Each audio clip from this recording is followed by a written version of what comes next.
what's a perfectly productive day in the life of Jeff Bezos? You're one of the most productive humans in the world. Well, first of all, I get up in the morning and I putter. I have a coffee. Can you define putter? Just like I slowly move around. I'm not as productive as you might think I am. I mean, because I do believe in wandering, and I read my phone for a while. I read newspapers for a while. I chat with Lauren. I drink my first coffee. So I move pretty slowly in the first couple of hours. I get up early, just naturally, and then, I exercise most days, and most days it's not that hard for me. Some days it's really hard, and I do it anyway. I don't want to, and it's painful, and I'm like, why am I here? And I don't want to do. Why am I here at the gym? Why am I here at the gym? Why don't I do something else? It's not always easy. What's your source of motivation in those moments? I know that I'll feel better later if I do it, and so the real source of motivation, I can tell the days when I skip it. Mm-hmm. I'm not quite as alert. I don't feel as good. And then there's harder motivations. It's longer term. You want to be healthy as you age. You want health span.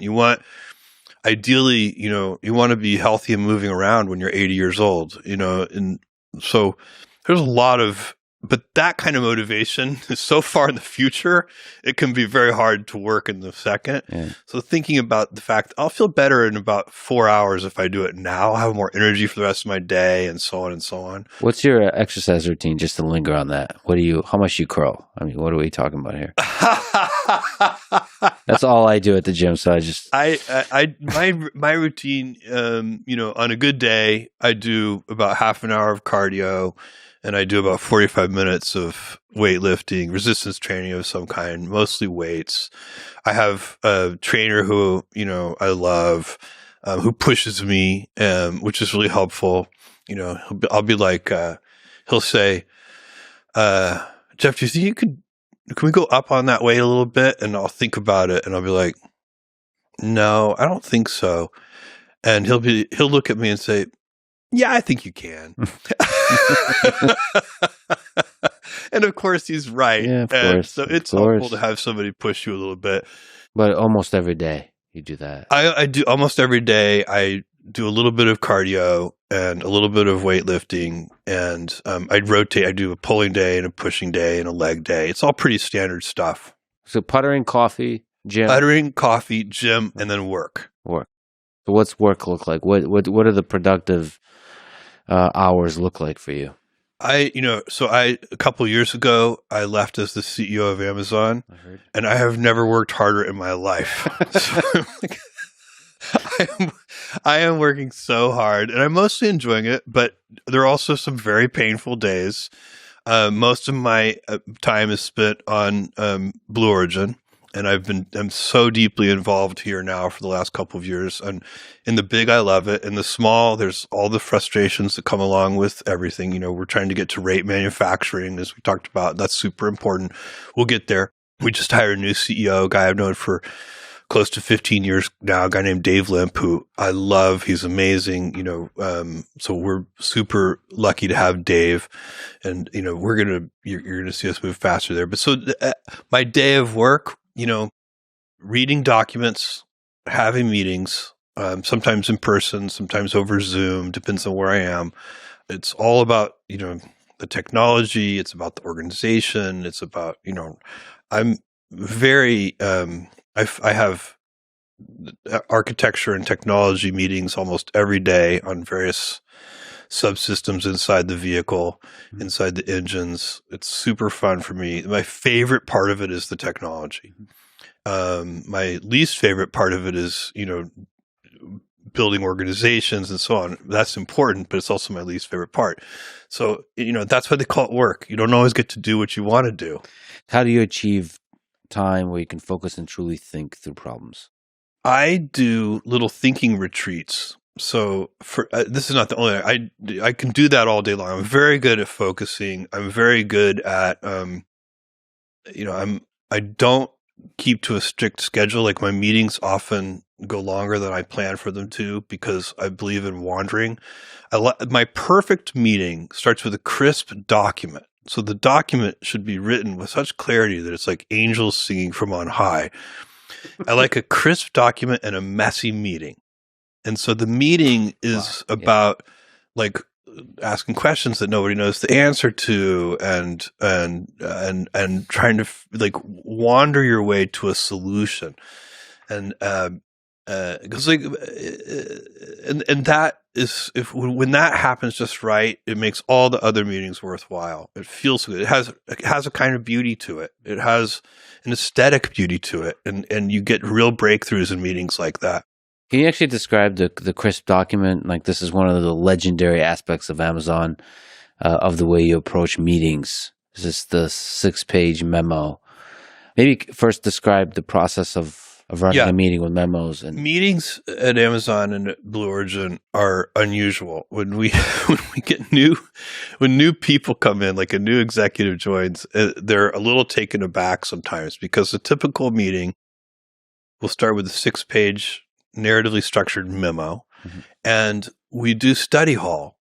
For 30 minutes, we sit there silently together in the meeting and read. Take notes in the margins, and then we discuss. And the reason, by the way, we do study, you could say, I would like everybody to read these memos in advance, but the problem is people don't have time to do that, and they end up coming to the meeting having only skimmed the memo, or maybe not read it at all, and they're trying to catch up, and they're also bluffing like they were in college, having pretended to do the reading. Yeah. Exactly. It's better just to carve out the time for people and do it. So now together. We're all on the same page. We've all read the memo. And now we can have a really elevated discussion. And this is so much better from having a slideshow presentation, a PowerPoint presentation of some kind, where that has so many difficulties. But one of the problems is PowerPoint is really designed to persuade. It's kind of a sales tool. And internally, the last thing you want to do is sell. You're truth seeking. You're trying to find truth. And the other problem with PowerPoint is it's easy for the author and hard for the audience. And a memo is the opposite. It's hard to write a 6-page memo. A good 6-page memo might take 2 weeks to write. You have to write it, you have to rewrite it, you have to edit it, you have to talk to people about it, they have to poke holes in it for you. You write it again. It might take 2 weeks. So the author, it's really a very difficult job. But for the audience, it's much better. So you can read a half hour, and there are little problems with PowerPoint presentations too. Senior executives interrupt with questions halfway through the presentation. That question's going to be answered on the next slide, but you never got there. Whereas if you read the whole memo in advance, I often write lots of questions that I have in the margins of these memos, and then I go cross them all out, because by the time I get to the end of the memo, they've been answered. That's why I save all that time. You also get, if the person who's preparing the memo, we talked earlier about groupthink, and the fact that I go last in meetings, and that you don't want your ideas to kind of pollute the meeting prematurely. The author of the memo has kind of got to be very vulnerable. They got to put all their thoughts out there, and they've got to go first. But that's great, because it makes them really good.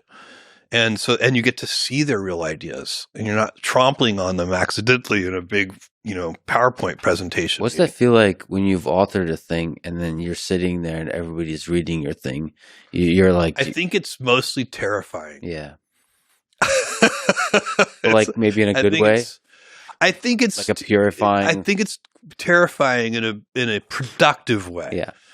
But I think it's emotionally a very nerve-wracking experience. Is there art, science to the writing of the 6-page memo, or just writing in general to you? It's really got to be a real memo. So it means, paragraphs have topic sentences, it's verbs and nouns. That's the other problem with PowerPoint presentations. They're often just bullet points, and you can hide a lot of sloppy thinking behind bullet points. When you have to write in complete sentences with narrative structure, it's really hard to hide sloppy thinking. So it forces the author to be at their best. And so they're getting somebody's really their best thinking.